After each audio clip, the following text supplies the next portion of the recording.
BPSC pre के result आने के बाद मेरे एक दोस्त का ब्रेकअप हो गया। उसका प्री नहीं हुआ, कट ऑफ बहुत हाई चला गया। तो उसने मेरे से रिक्वेस्ट करी कि क्यों ना एईडीओ जो एग्जाम है बीपीएससी का, उसके लिए मैं कुछ स्ट्रैटेजी बना दूं। और उसने काफ़ी गुस्से में मेरे से बोला, क्योंकि ये वीडियो अगर मैंने पहले बनाया होता तो शायद उसका एग्जाम निकल जाता। दोस्तों, मेरा नाम है संदीप, मैंने पीएचडी करा जेएनयू से।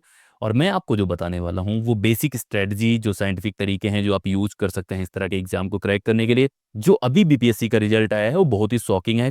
कट ऑफ कहीं ना कहीं आप देखेंगे तो वो आपको हैरान कर सकती है, और उस हैरानी से आप बच पाएं, कुछ नया कर पाएं। इस वजह से जो बातें मैं आपको बताने की कोशिश कर रहा हूँ उनको ध्यान से सुनना, उनको अप्लाई करने की कोशिश करना। कोई भी एग्जाम निकालने के कुछ साइंटिफिक तरीके होते हैं, चाहे वो रिवीजन के बारे में हो, सिलेबस पढ़ने के बारे में है, कितना सिलेबस कवर करते हैं, और वो सारी बातें हम करने वाले हैं। उसके बाद जो सिलेबस का एक हिस्सा है, खासतौर पे जनरल नॉलेज वाला हिस्सा, उसको कैसे ब्रेक कर करके एक एक टॉपिक हम पढ़ने वाले हैं, वो सारी बातें मिलेंगी। लास्ट तक देखना, और लास्ट में मैं नोट्स भी प्रोवाइड करूंगा, उसका लिंक आपको देने वाला हूँ। तो दोस्तों, सबसे पहले हम बात करते हैं कि सबसे इंपॉर्टेंट बात क्या है। सबसे इंपॉर्टेंट सिलेबस है। जब भी आप किसी भी एग्जाम की तैयारी करते हैं, जो सबसे पहला काम आपको करना है, उस एग्जाम में आता क्या है। अगर आप इस एग्जाम को देखने की कोशिश करेंगे एईडीओ एग्जाम में, तो इसमें 3 सेक्शंस हैं। पहला जो जनरल लैंग्वेज वाला सेक्शन है, जो क्वालिफाइंग पेपर है, हिंदी इंग्लिश का है, वो क्वालिफाइंग है, लेकिन उसके लिए भी आपको तैयारी करनी है। बेसिक पढ़ के जाना, पता लगे दूसरे में अच्छा कर रहे हो, उसमें अच्छा नहीं कर पा रहे हो। दूसरा है जनरल नॉलेज वाला सेक्शन, जहाँ पे भी 100 क्वेश्चन होंगे। तीसरा जो सेक्शन है रीजनिंग न्यूमेरिकल एबिलिटी वाला सेक्शन है। हम लोग ज़्यादा फोकस करेंगे जीके वाले पार्ट पे कि उसको कैसे बेटर कर पाएंगे। और इसमें माइनस मार्किंग भी है। इस पेपर में 1/3 माइनस मार्किंग है, और ये बहुत हैवी पेनाल्टी होती है गलती करने के लिए। तो गलती का चांस बहुत कम है, और अगर आप गलती करते हैं तो कहीं ना कहीं वो भारी पड़ सकता है।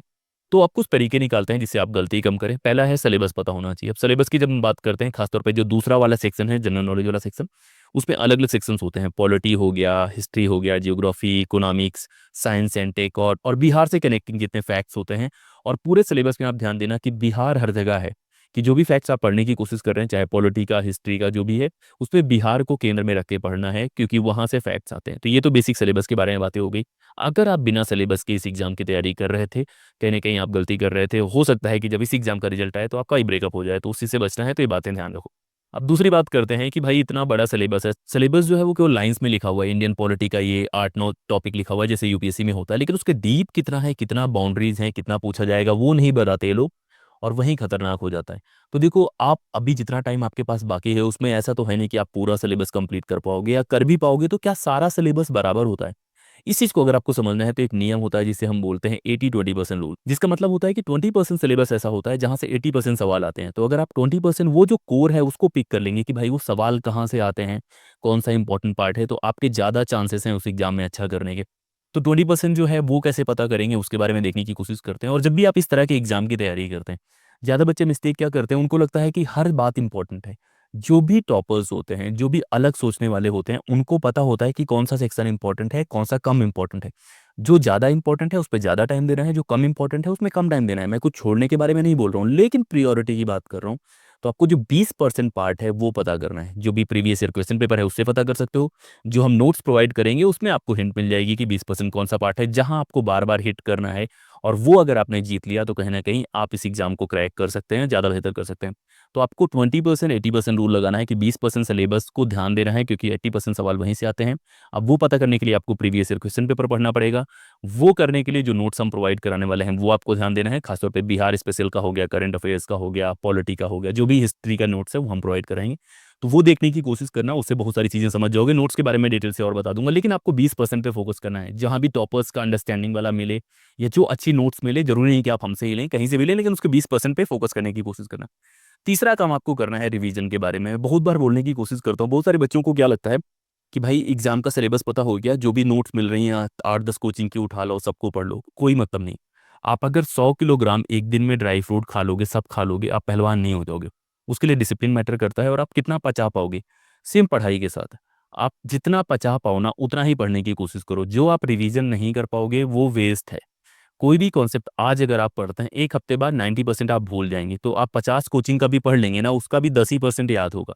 और 50 कोचिंग का पढ़ना भी नहीं चाहिए, मल्टीपल सोर्सेज भी यूज नहीं करने चाहिए। तो आप उतना ही पढ़ो जिसको आप बार बार रिवाइज कर पाओ। और रिवीजन इंपॉर्टेंट है। मैं बार बार बोलता हूँ, कोई भी एग्जाम निकालना है, खासतौर पे इस तरह का एग्जाम जहाँ पे बहुत ज्यादा रट्टा मार रहा है, जहाँ बहुत सारे फैक्ट्स याद करने हैं, वहाँ पे रिवीजन बहुत इंपॉर्टेंट हो जाता है। तो बार बार आपको रिवाइज करना है, रिवाइज करना है। रिवीजन के भी अलग अलग तरीके होते हैं। एक तरीका होता है एक्टिव रिकॉल का, कि मान लीजिए कि मैंने कोई टॉपिक अभी पढ़ा और पढ़ने के थोड़े बाद मैंने एक ब्लैंक पेज लिया, वहाँ नोट करने की कोशिश करी और अपने दिमाग पे जोर डाला कि भाई मैंने क्या क्या पढ़ा था, उससे आपके दिमाग में जोर पड़ेगा, आपको याद आएंगी चीज़ें। दूसरा तरीका होता है फिनमैन टेक्निक, जहाँ पे आप किसी छोटे बच्चे को, 10 साल के बच्चे को या किसी को भी, अपने पार्टनर को, किसी को भी एक्सप्लेन करने की कोशिश करते हैं, उससे भी आपके दिमाग में जोर पड़ता है, उससे भी याद होता है। जो मेरा फेवरेट तरीका है वो है स्पेस्ड रिपीटिशन। कि मान लीजिए कि हमारा ब्रेन कुछ पढ़ने की कोशिश कर रहा है, आज मैंने कुछ पढ़ा है, 24 घंटे बाद मुझे लगभग 60% भूल जाएगा, एक हफ्ते बाद मुझे 90% भूल जाएगा। अब इस साइकिल को बदलना है, अगर इस सर्कल को ब्रेक करना है कि मुझे भूले नहीं, तो मुझे क्या करना पड़ेगा, उसी चीज़ को बार बार पढ़ना पड़ेगा। उससे होगा क्या कि मेरा ब्रेन को पता चल जाएगा ये बहुत इंपॉर्टेंट चीज़ है। अब ये करने का भी एक तरीका होता है, एक पर्टिकुलर स्पेस में आपको पढ़ना होता है कि मान लो आज मैंने पढ़ा, 3 दिन बाद पढ़ूंगा, 5 दिन बाद पढ़ूंगा, 7 दिन बाद पढ़ूंगा, 14 दिन बाद पढ़ूंगा, और इस तरह से मैं एक सर्कल बना लूंगा और उस पर पढ़ने की कोशिश करूंगा, उससे याद हो जाएगा। तो रिवीजन को प्रायोरिटी में रखो। बहुत बच्चे क्या करते हैं, वो इतना पढ़ते हैं लेकिन वो कभी रिवाइज नहीं करते, उनको लगता है रिवीजन बोरिंग है। भाई रिवीजन बोरिंग है लेकिन सबसे प्रोडक्टिव है। जितनी बार आप रिवाइज करेंगे उतनी चीज़ें याद होंगी और उतना बेहतर आपका हो जाएगा। तो ये तो बातें हो गई रिवीजन के बारे में कि रिवीजन आपको करना है, और मल्टीपल सोर्सेज मत पढ़ना। मल्टीपल सोर्सेज पढ़ने के बहुत सारे नुकसान होते हैं कि हमारा ब्रेन जब भी याद करता है ना, तो केवल फैक्ट याद नहीं करता, उसका लोकेशन भी याद करता है। तो एक किताब से पढ़ोगे वो किसी पेज पे होगा, दूसरी किताब से किसी पेज पे होगा, फिर मिक्सिंग हो जाएगा, उससे याद नहीं होगा, तो वो अवॉइड करना। अब बातें आती हैं सिलेबस के बारे में कि जो अलग अलग सेक्शंस हैं उसको हम कैसे पढ़ सकते हैं। सबसे पहले इंडियन पॉलिटी के बारे में बातें करते हैं। इंडियन पॉलिटी में कुछ कोर है जहाँ पे आर्टिकल्स के बारे में बातें करें, फंडामेंटल राइट्स के बारे में बातें करें, पीएम के बारे में, प्रेसिडेंट के बारे में। ये कुछ कोर टॉपिक हैं जो हर बार आते हैं, जो सेंटर स्टेट रिलेशनशिप के बारे में है। तो ओवरऑल जो पॉलिटी है उसमें सारे सेक्शंस इंपॉर्टेंट है, लेकिन ये बहुत इंपॉर्टेंट सेक्शंस है, इनको बार बार पढ़ना है, याद करना है। आर्टिकल्स को याद करने का है कि उनको कनेक्ट करने की कोशिश करो, उनके सीक्वेंस को समझने की कोशिश करो। और जो भी पॉलिटी की आप किताब पढ़ने की कोशिश कर रहे हैं उसको रिवीजन मोड में डालो। जितना जल्दी आप रिवाइज करोगे, जितनी बार रिवाइज करोगे, उतना बेहतर रहेगा। और करंट से कनेक्ट करो। जैसे इलेक्शन कमीशन के ऊपर बहुत सारी डिबेट हो रही है, तो इलेक्शन कमीशन से रिलेटेड कुछ चीज़ें पढ़ने की कोशिश करो। आर्टिकल 324 में क्या होता है, उसके आसपास क्या होता है, वो जानने की कोशिश करो और वहाँ से पढ़ने की कोशिश करो, उसको कनेक्ट करने की कोशिश करो, तभी आप एडवांटेज ले पाओगे। हिस्ट्री की बात करें तो जब भी आप पॉलिटी की बात करते हैं, पॉलिटी जो जनरल पॉलिटी है और बिहार का पॉलिटी है वो काफ़ी सिमिलर होगा, बहुत ज़्यादा डिफरेंसेस नहीं होते। केवल हिस्टोरिकल डिफरेंसेस होते हैं कि सीएम कौन थे, गवर्नर कौन थे, वो वाले हैं। लेकिन जब भी आप हिस्ट्री पढ़ने की कोशिश करोगे, हिस्ट्री जो जनरल है, एंशिएंट हिस्ट्री, वो जो भारत की एंशिएंट हिस्ट्री है वो बहुत हद तक बिहार की भी हिस्ट्री है, तो वहाँ से आप कनेक्ट कर सकते हैं। मगध जो डायनेस्टी है उस पर बहुत फोकस करना है, उसके अराउंड जितनी चीज़ें हैं, बिहार के इतिहास पे फोकस करने की कोशिश करना। तो हिस्ट्री जनरल भी आपको पता होना चाहिए और बिहार का भी पता होना चाहिए, तो वहाँ से कनेक्ट करने की कोशिश करो। जियोग्राफी में हम बातें करें तो जियोग्राफी में बिहार का जो मैपिंग है, जियोग्राफी है, उसकी अंडरस्टैंडिंग बहुत जरूरी है। बेसिक अगर आपने एनसीईआरटी पढ़ी है, कोई भी किताब पढ़ी है, उसको बार बार रिवाइज करने की कोशिश करो। और जियोग्राफी में 3D मैपिंग का यूज करो। मैं बहुत सारे बच्चों को देखता हूँ, वो लोग क्या करते हैं, वो ब्लैक एंड व्हाइट में पढ़ने की कोशिश करते हैं। जियोग्राफी जियोग्राफी बोरिंग हो जाती है ब्लैक एंड व्हाइट में। कलर्ड नोट्स पढ़ने की कोशिश करो। अभी 3D मैपिंग आ गया है कि कहाँ पे पठार है, कहाँ पे पर्वत है, कहाँ पे नदी है, उससे याद करो, बहुत इफेक्टिव तरीके से याद हो जाएगा। क्योंकि उससे एरियल व्यू मिलता है कि ये नदी ऐसे जा रही है, ऐसे जा रही है, यहाँ पे पठार है। और लोकेशंस को ऐसे देखने की कोशिश करो जैसे ट्रैवल करते हो। जैसे मैं अभी शिमला में हूँ, मैं दिल्ली में हूँ, तो मुझे बहुत सारी लोकेशन पता होगी कि शिमला किधर है, मनाली किधर है, किस सेक्शन में जाना पड़ेगा, कैसे जाना पड़ेगा, क्योंकि मैं मैप को देखता हूँ कि मैं इधर से रास्ता बना के निकलने की कोशिश करूंगा। तो जियोग्राफी जब भी आप पढ़ने की कोशिश करो, उसको रास्ते के तौर पे देखने की कोशिश करो कि अच्छा गंगा यहाँ से निकली हैं, इसी शहर से जाती हैं, यमुना ऐसे जाती हैं, गंगा पटना से कहाँ जाती हैं, फिर किधर जाती हैं। ये सारी बातें अगर आप पढ़ेंगे तो ज़्यादा बेहतर कर पाएंगे। तो केवल पढ़ना नहीं है, उसको कनेक्ट करना है, चाहे पॉलिटी के बारे में हो, हिस्ट्री के बारे में हो, चाहे जियोग्राफी के बारे में हो। अब बातें आती हैं इकोनॉमिक्स के बारे में। इकोनॉमिक्स में बहुत डिटेल तो नहीं बताऊंगा कि बहुत आपको एक्सपर्ट हो जाना है, कि वो ऑप्शनल है आपका। लेकिन उसमें जो रिपोर्ट्स होती हैं वो बहुत इंपॉर्टेंट होती हैं। इकोनॉमिक्स में जो बिहार संबंधित फैक्ट्स हैं वो बहुत इंपॉर्टेंट हो जाते हैं, तो उनको भी कनेक्ट करने की कोशिश करो, पढ़ने की कोशिश करो। साइंस एंड टेक में जो बाकी एसएससी लेवल का है, जो बेसिक आप पढ़ने की कोशिश करते हैं, वहाँ से पढ़ सकते हैं, उसका ही मटेरियल आपको मिल जाएगा। लेकिन कहने का मतलब है कि हर सब्जेक्ट को पढ़ने का जो तरीका होता है वो बहुत ज़्यादा रिवीजन ओरिएंटेड होना चाहिए। बहुत बार क्या होता है कि हम एक बार पढ़ लेंगे, भाई एक बार पढ़ लोगे, एक बार में से नहीं होगा। कि जैसे ही आपने कोई सवाल गलत करा, आपके 1/3 नंबर वहां कटने वाले हैं, तो आपको वो भी दिमाग में रखना है कि बहुत ज्यादा मिस्टेक्स नहीं करनी। सारा फोकस होना चाहिए सिलेबस पे, फिर 80-20% रूल पे, फिर रिवीजन पे। उसके बाद सब्जेक्ट वाइज एक एक टॉपिक को आप कैसे पढ़ पाएंगे। और जो सबसे बड़ी मिस्टेक करते हैं जो लोग भी बीपीएससी की तैयारी करते हैं, खासतौर पे जो वो लोग जो यूपीएससी, बीपीएससी, यूपीपीसी सबकी तैयारी एक साथ करते हैं, वो लोग बिहार स्पेशल पे या बिहार के करंट अफेयर्स पे ध्यान नहीं देते। उनको लगता है कि मेरा बेसिक स्ट्रांग है तो बिहार वाला हम कवर कर लेंगे, ऐसा नहीं होता। जो भी फैक्ट्स आप पढ़ने की कोशिश करें, उनको कोशिश करें कि बिहार स्पेशल को दिमाग में रखें, बिहार के करंट अफेयर्स को दिमाग में रखें, वहाँ के फैक्ट्स को दिमाग में रखें, इलेक्शंस को दिमाग में रखें। सारी चीज़ों को अगर आप दिमाग में रखेंगे तो आप ज़्यादा स्कोर कर पाएंगे। ये एग्जाम कोई वैसा एग्जाम नहीं है जहाँ पे एक लेवल पहुँचने के बाद आप क्रॉस कर जाएँगे। ये मेरिट बेस्ड भी है कि बाकी लोग जो कर रहे हैं उनसे कैसे आप बेहतर कर पाएँगे।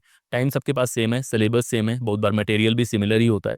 उसके बाद फ़र्क क्रिएट होता है आप किस तरह से अप्रोच करते हैं चीज़ों को और बाकी लोग किस तरह से अप्रोच करते हैं चीज़ों को।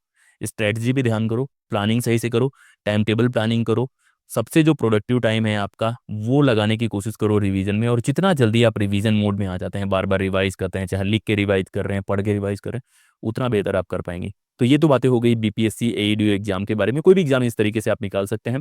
अब बातें करते हैं कि आपको नोट्स कहाँ से मिलेंगी, अगर आपको बिहार स्पेशल चाहिए, करंट अफेयर्स चाहिए, बिहार हिस्ट्री चाहिए, वो सारी नोट्स आ गई हैं। पॉलिटिकल अफेयर्स नाम से ऐप है, मेरी शक्ल लगी हुई है वहाँ पे और व्हाट्सएप पे मैसेज करने की कोशिश करो, वहाँ भी लिंक दी जाएगी, वहाँ भी नोट्स आपको मिलेगी।